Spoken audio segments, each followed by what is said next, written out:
At DJI, true innovation is seeing the bigger picture. Every iteration is the culmination of all that we do to bring you the very best. Here's everything you've been waiting for and beyond. This is Mavic 2. Le Mavic pour DJI, c'est une famille de drones assez particulière parce qu'elle répond à un concept qui a été lancé en 2016 et qui dirait comment mettre les drones de qualité semi-professionnelle dans le maximum de mains. Donc qu'est-ce qu'ils ont fait? Ils ont sorti une gamme qui s'est appelée effectivement Mavic et qui a la particularité d'embarquer de l'équipement haut de gamme au niveau des optiques, de l'équipement haut de gamme au niveau des hélices et des nacelles, mais tout en restant ultra compact. DJI a décidé de renouveler sa gamme et de sortir cette fois-ci 2 drones. Donc le premier, il a été nommé Mavic 2 Pro.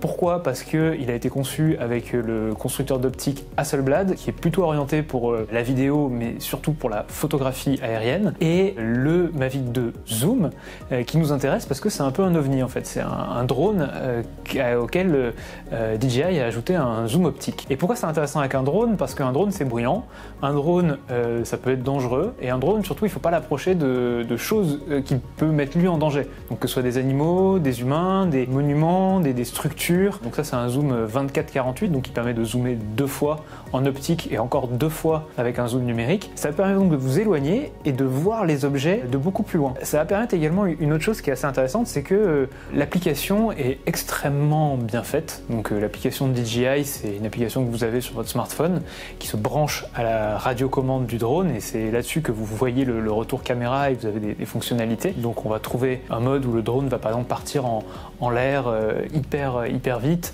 et fixer toujours un point sur le sol. Donc le point, ça peut être soit une zone que vous tracez au doigt sur votre smartphone, soit une zone que vous pointez. Donc par exemple si c'est un personnage ou une voiture dans la scène, vous appuyez dessus et le drone va savoir exactement où regarder. Mais le zoom va amener un nouvel effet qui est assez intéressant, qui va en fait déformer la perspective. Ça veut dire avoir une perspective qui ne correspond pas à la réalité en arrière-plan et une perspective réaliste en premier plan. Et en fait, ce mode de déconstruction de la perspective, il s'inscrit dans une tradition, on va dire, cinématographique. On le voit pour la première fois en 1958 dans le film Sueur froide d'Alfred Hitchcock. C'est un plan où le personnage Scotty va regarder dans le vide et va être pris de vertige.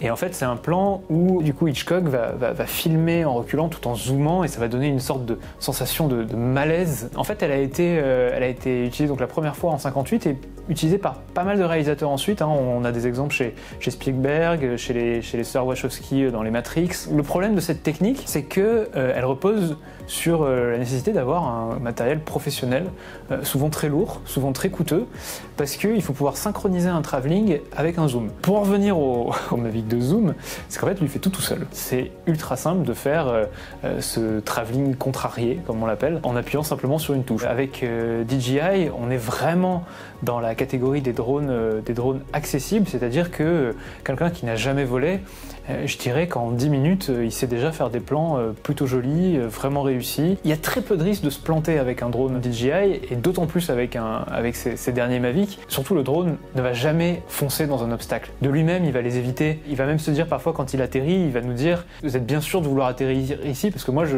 détecte que le sol est instable ou qu'il est incliné ou je ne vais pas pouvoir atterrir. » Donc on est toujours en confiance. Ce qui fascine avec ces drones, c'est qu'ils sont très puissants et en même temps extrêmement à l'aise pour convertir des débutants à la pratique.